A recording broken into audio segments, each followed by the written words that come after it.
Optimization funnel stage 1. So this section of the optimization funnel I'll be targeting based on interests, and I'll be optimizing on the view content pixel.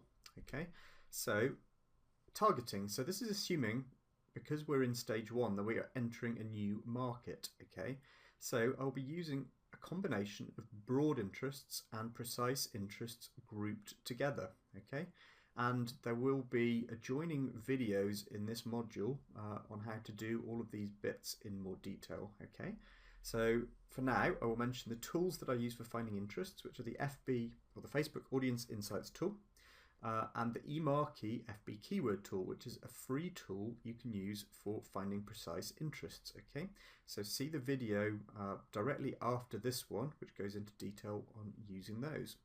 But what I'm looking for when I'm getting these targeted interest groups are audiences that are over 1 million in size, and really the larger the better. These days on Facebook I'm finding large audiences are outperforming small audiences considerably, which didn't used to be the case. But for me now, the larger audiences are better, so I look to find audience groups at this stage that are greater than 1 million in size.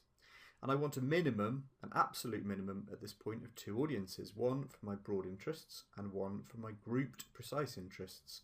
And ideally I want to find at least 4 or 5 audiences at this point, which could be 2 to 3 broad interests, with one broad interest of over 1 million people in each one, and 2 to 3 grouped precise interests, again with over 1 million people in each of those. So I'd like to end up with 4 or 5 groups of over 1 million people.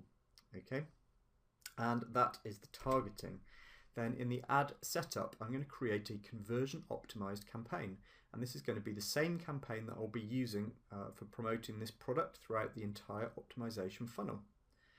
Then ad sets, I will be optimizing the ad set on the view content pixel. So I want Facebook to show my new ads within the new market to the people it deems most likely to want to view my product. Okay, and I do this, like I stated in the ad philosophy, because this is the fastest way to get your conversion optimized campaign to optimize, because Facebook is getting the most data back on the people who are clicking to view your products. Okay, so this is the best way to very quickly hone in from the large group of prospects into the people who want to view the products on your site. We will be creating a single ad set per audience. So if you have 4 different audiences, a mixture of broad and grouped precise, you'll end up with 4 ad sets. We will be setting a small budget, $5 a day budget for each ad set, and we will be using Facebook's automated bidding. Okay, so all of this, if it doesn't make sense to you, will become clear when you can see the over my shoulder view on setting up the ad in a later video. So that's the ad setup for stage 1 of the optimization funnel. And the last part, the custom audiences, we will be wanting to build 3 different custom audiences. One for visitors to the website or to our specific product, and another for add to carts, and another for purchases. Okay, you don't necessarily have to set up the custom audiences at the same moment you set the ads up. You can give it a couple of days and see if the ads are performing for you, and if the product looks like something that's going to be a winner for you, and you can wait until that point to set up the custom audiences. Bear in mind that your custom audiences will kind of fill historically, so you will get the historical data. So even if I don't set the audience up for 2 days after launching the ad, it will still populate correctly with the visitors from those previous 2 days. Okay, so you can wait a couple of days to set up those custom audiences.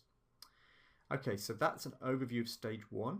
In the next videos, I'll give you an over-the-shoulder look at the different things I've talked about in these slides. So I'll see you in the next videos.